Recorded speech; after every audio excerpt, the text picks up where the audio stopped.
Hello everyone, welcome again. Welcome to the series of communication skill. इसके पहले वाली class में हम लोगों ने देखा था कम्युनिकेशन स्किल के सिलेबस एनालिसिस किया था और उसके बाद देखा था कि कम्युनिकेशन स्किल के एक लेक्चर वहाँ पे गुजरा पीछे, आप देख सकते हैं जा करके, और लिंक आपको डिस्क्रिप्शन में मिल जाएगा और आई बटन पे भी मिल जाएगा। वहाँ पे जा करके आप देख सकते हैं कि कम्युनिकेशन स्किल के बारे में बेसिक हम लोगों ने समझा था कि कम्युनिकेशन स्किल होता क्या है और कैसे इसको परफॉर्म किया जाता है और क्या क्या वेज होते हैं, कौन कौन सा तरीका होता है इसको इफेक्टिव बनाने का। आज हम लोग देखने वाले हैं कि कम्युनिकेशन में बैरियर्स क्या क्या होते हैं, कौन कौन सा बैरियर होता है, कौन कौन सी चीज़ें होती हैं, रुकावटें, मतलब कौन कौन सी ऐसी बातें होती हैं जिन जो कि हमारे कम्युनिकेशन, मतलब बताया था मैंने, बातचीत उन सॉरी उनमें रुकावटें पैदा करती हैं। तो आइए देखते हैं। देखिए, जैसे हम डायग्राम बताए थे, डायग्राम आपको ग्राफ में दिख रहा होगा स्क्रीन पर। जैसे मैंने बताया हुआ था कि कम्युनिकेशन का ये डायग्राम है, इसमें एक सेंडर होता है, बीच में प्रोसेस होता है और रिसीवर होता है। तो देखिए, भेजने वाला, बीच में प्रोसेस और रिसीव करने वाला। तो भेजने वाले की तरफ से कोई गलती हुई, उसमें से समझ में नहीं आएगा, उसको हम बोलेंगे सेंडर बेस बैरियर। भेजने वाले की तरफ से कोई ना कोई रुकावट होगी। फिर रिसीव करने वाले की तरफ से कोई ना कोई रुकावट होगी, उसको बोलेंगे रिसीवर बेस्ड बैरियर।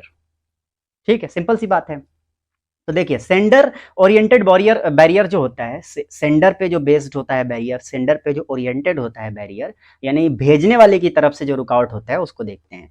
एक है फर्स्ट वन, बैडली एक्सप्रेस्ड। बहुत बुरी तरह से समझाया किसी ने, समझ में नहीं आएगा, सिंपल सी बात है। तो इसको कहते हैं बैडली एक्सप्रेस्ड बैरियर, बैरियर का ये मैसेज। ओके, सेकेंड वन मैंने बोला था कि बीच में भेजने वाला, बीच में प्रोसेस।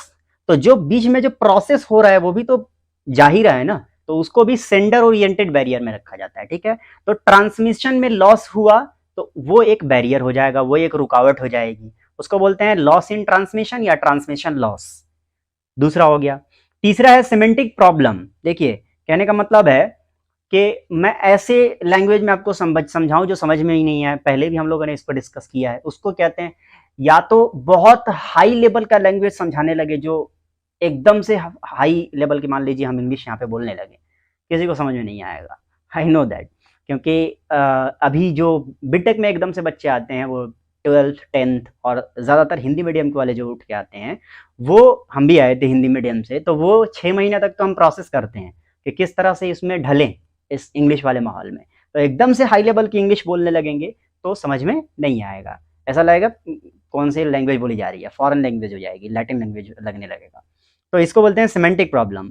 एक होता है ओवर या फिर अंडर कम्युनिकेशन, बहुत ज्यादा बोल दिया या बहुत कम बोल दिया। बहुत कम बोलने से भी बात समझ में नहीं आती है, बहुत ज्यादा बोलने से भी इरिटेट हो जाता है आदमी। तो ये एक बैरियर है। फिर काम की बात भी आप समझाना चाहेंगे तो वो आदमी नहीं सुनेगा आपकी बात। द नेक्स्ट वन इज, बहुत बड़ा बैरियर है ये, डोंट बी बायस्ड। बायस होकर कभी भी बात मत शुरू कीजिए।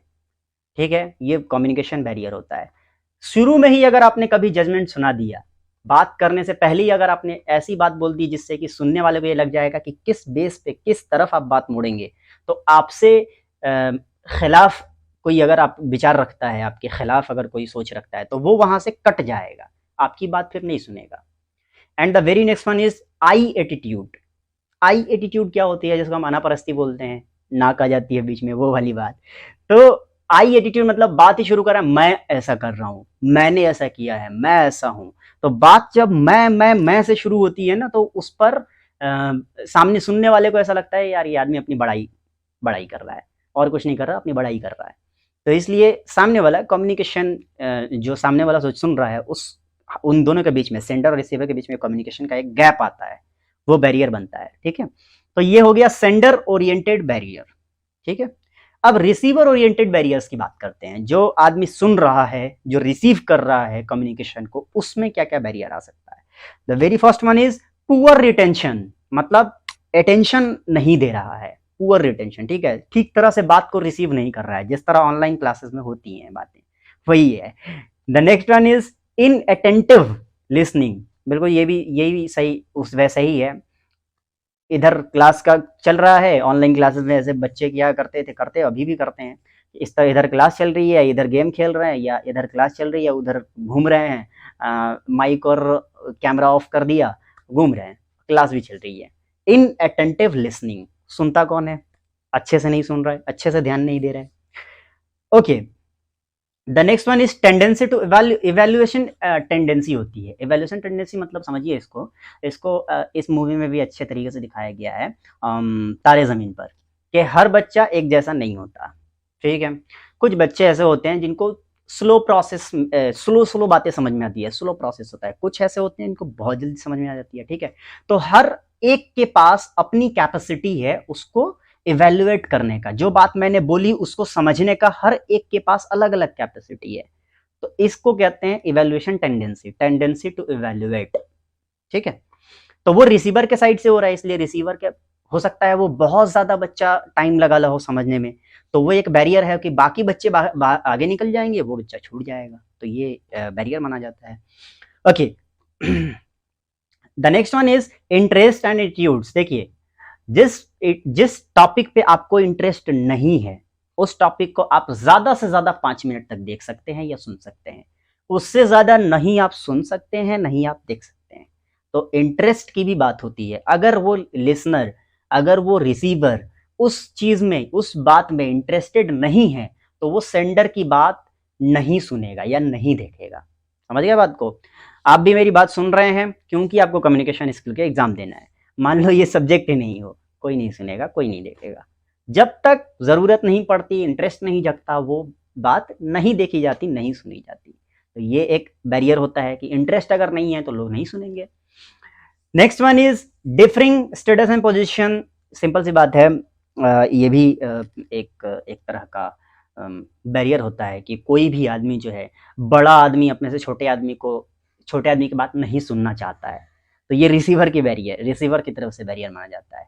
हो सकता है वो छोटा आदमी ऐसी बात बोल दे जो बड़े आदमी को नहीं पता हो, इसलिए इसको रिसीवर का बैरियर माना जाता है कि हमें हर एक की बात सुननी है। करना क्या है वो आप डिसाइड करिए, लेकिन सुनिए सबकी। Next one, very next one is refutation and arguments. Arguments एक अच्छी चीज भी है और एक बुरी चीज भी है, ठीक है। आर्ग्यूमेंट्स अगर आप कर रहे हैं किसी टॉपिक पर, किसी से भी अगर आप डिफर आइडिया रखते हैं तो आर्ग्यूमेंट्स कर रहे हैं। तो अगर आप आर्ग्यूमेंट्स कर रहे हैं इस वजह से कि आपको पता है, आप सबसे ज्यादा जानते हैं, तो ये आपको गलत रास्ते पे लेके जाएगा। और अगर आप आर्ग्यूमेंट्स कर रहे हैं इसलिए कि हो सकता है कि इस बात में सामने वाले को या आपको उसमें से कुछ नहीं पता हो या सामने वाले को कुछ नहीं पता हो, तो दोनों में से नॉलेज एक्सचेंज होगा, पता चलेगा बातों का, तो ये एक पॉजिटिव वे है। तो आर्ग्यूमेंट्स एक बैरियर भी है, आर्ग्यूमेंट्स एक प्लस पॉइंट भी है, ठीक है। Okay, the next one is confliction, confliction of thoughts, ठीक है, confliction of interest, confliction of thought, विचार का जो है कन्फ्लिक्ट होना, ये एक बैरियर होता है। और पहले भी मैंने बताया हुआ है कि बायस होकर के, प्रेजुडाइज, बायस होकर के आप बातें ना कीजिए। तो ये सारे बैरियर्स हैं, इसको सुधारा भी जा सकता है। कैसे सुधारा जा सकता है? तो देखिए, जैसे सेंडर वाले में हम लोगों ने बात की थी, बैडली एक्सप्रेस करने का रास्ता सुधारिए, है ना, कि किस तरह से, कौन से टॉपिक को किस तरह से हम लोगों को बोलना है, क्या ये जो है कैसे सुधारा जाएगा, ये पहले भी हम लोगों ने पढ़ा है कि इफेक्टिव बनाने के लिए, कम्युनिकेशन को इफेक्टिव बनाने के लिए कौन कौन से तरीके हैं, ways to make effective communication, ये पहले भी हम लोग पढ़ चुके हैं, आप जाकर के देख सकते हैं पीछे का लेक्चर। तो उम्मीद करते हैं कि बात समझ में आई होगी। ये टॉपिक था हमारा कि जो बैरियर्स होते हैं, जो रुकावटें होती हैं, उसके बारे में हम लोगों ने पढ़ा। मिलते हैं फिर अगले क्लास में अगले लेक्चर के साथ। तब तक के लिए गुड बाय। आप हमसे हमारे इंस्टाग्राम, फेसबुक, ट्विटर, सारे सोशल मीडिया पे जुड़ जाइए, और तब तक मिलते हैं फिर अगले लेक्चर में। और हाँ, अगर आपको PDF चाहिए तो आप टेलीग्राम पे भी जुड़ सकते हैं। Thank you.